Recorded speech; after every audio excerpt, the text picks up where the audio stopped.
Shalom, bien-aimés dans le Seigneur, grande est notre joie de nous retrouver au pied du grand roi. Nous sommes le mardi 26 août 2025 et nous sommes là devant le Seigneur pour écouter sa parole de vie. Nous sommes dans l'évangile selon Marc. Pour ce jour, nous allons lire un texte dans l'évangile selon Marc, chapitre 5, versets 28 et 29, dans deux versions. Dans la version Parole de vie 2017, la Bible dit « En effet, elle se dit, si je touche au moins ses vêtements, je serai guérie. Aussitôt, son sang s'arrête de couler et elle se rend compte qu'elle est guérie de sa maladie. » Bible du Semeur nous dit, en se disant, si j'arrive à toucher ses vêtements, je serai guérie. À l'instant même, son hémorragie s'arrêta et elle se sentit délivrée de son mal. Foi sans limite. Foi sans limite, tel est le thème de notre méditation de ce mardi 26 août 2025. Bien-aimés dans le Seigneur, la foi, qui est une assurance des choses que l'on espère et une démonstration de celles qu'on ne voit pas, est un véritable mystère qui forge la vie du chrétien. Sans elle, nul ne peut être agréable à Dieu. Ce qui est fait, qui fait de la foi un passeport pour le ciel. Au cas où elle est authentique, cette foi, et non de façade, elle est vraiment un passeport pour le ciel. La foi affecte l'esprit, l'âme, avec l'action, en fait, une action considérable sur le corps et sur le matériel. Donc, tout l'être peut être influencé par la foi. Le texte de ce jour nous révèle les dimensions illimitées de la foi. En effet, la foi n'a pas de dimension fixe, ni de domaine limité, puisque cette foi est liée à l'Éternel, dont la force est sans limite. Cependant, c'est nous qui imposons parfois des limites à notre foi, comme le déclare le Seigneur dans Matthieu chapitre 8, verset 13. La Bible dit, « Puis Jésus dit au centenier, « Va qu'il te soit fait selon ta foi. » Et à l'heure même, le serviteur fut guéri. Bien-aimés, voyons ce que ce texte nous transmet comme enseignement. Le premier élément, bien-aimés, parlons de la foi intellectuelle, une foi intellectuelle. Dans Marc chapitre 5, verset 27, nous sommes toujours dans l'histoire de la femme à la perte de sang, la Bible dit, « Ayant entendu parler de Jésus, elle vint dans la foule par derrière et toucha son vêtement. » Bien-aimés, la foi, bien que paraissant comme une folie, eh bien, la foi fait intervenir aussi l'intelligence. Elle affecte l'intelligence et une certaine réflexion. En effet, cette femme a commencé par réfléchir sur ce qui peut paraître paradoxal. Et elle n'est pas la seule dans la Bible à réfléchir ainsi par rapport à ce qu'elle avait entendu. Il y a aussi le centenaire romain, bien-aimé, qui avait aussi réfléchi. L'intellectuel, une foi intellectuelle. Eh bien, notre foi s'établit, premièrement, sur ce que l'on entend. Romains 10, 17 nous dit, « Ainsi la foi vient de ce qu'on entend, et ce qu'on entend vient de la parole de Dieu. » En fait, ici, la foi vient de ce qu'on entend. Les informations que nous recevons de diverses façons. Deuxième élément, la foi s'établit sur les réflexions aussi qui en découlent.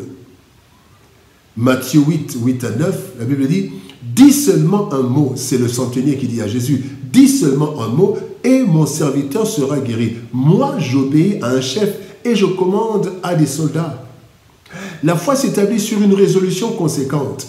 Marc 5, 28, 29, bien aimé, la Bible dit, elle se dit, si je touche au moins ses vêtements, je serai guéri. Il y a une réflexion. J'ai entendu parler de Jésus, mais alors, compte tenu de telle chose, si je touche ce vêtement, je serai guéri. Donc, nous ne devons donc pas exclure l'intelligence de notre foi. Au contraire, nous devons l'intégrer et l'alimenter par les saintes écritures et les témoignages. Christ a fait ceci, Christ a fait cela. Donc, je peux aussi réfléchir et dire, Christ peut aussi faire ceci. Deuxième élément, bien-aimé, la foi visuelle. Acte 4, 20. Car nous ne pouvons pas ne pas parler de ce que nous avons vu et entendu. Bien-aimé dans le Seigneur, il est vrai que Christ a dit, heureux celui qui croit sans avoir vu.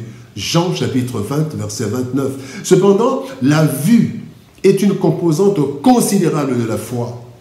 Ainsi, la foi des disciples a été fortifiée par ce qu'ils ont vu. Nous ne pouvons pas nous taire à propos de ce que nous avons vu.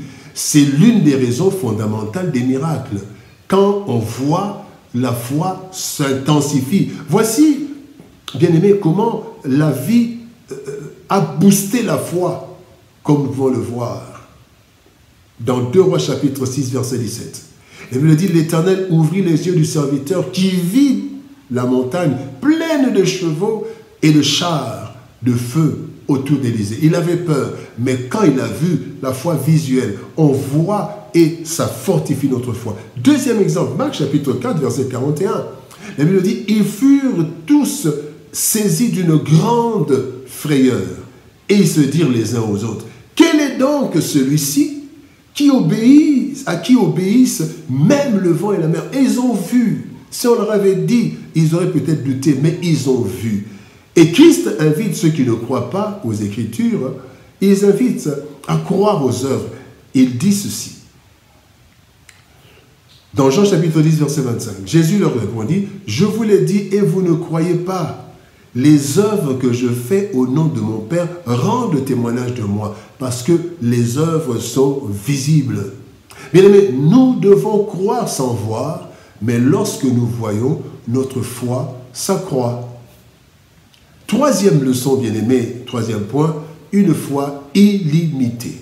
Matthieu chapitre 8, verset 13. Puis Jésus dit au centenier, « Va, qu'il te soit fait selon ta foi. » Et à l'heure même, le serviteur fut guéri. Bien-aimés, la foi est sans limite, car son auteur, c'est Jésus-Christ, qui est sans limite, selon qu'il est écrit dans Hébreux chapitre 12, verset 2, « Regardons toujours Jésus, qui fait naître la foi et qui la rend parfaite. » Ainsi, la foi est illimitée.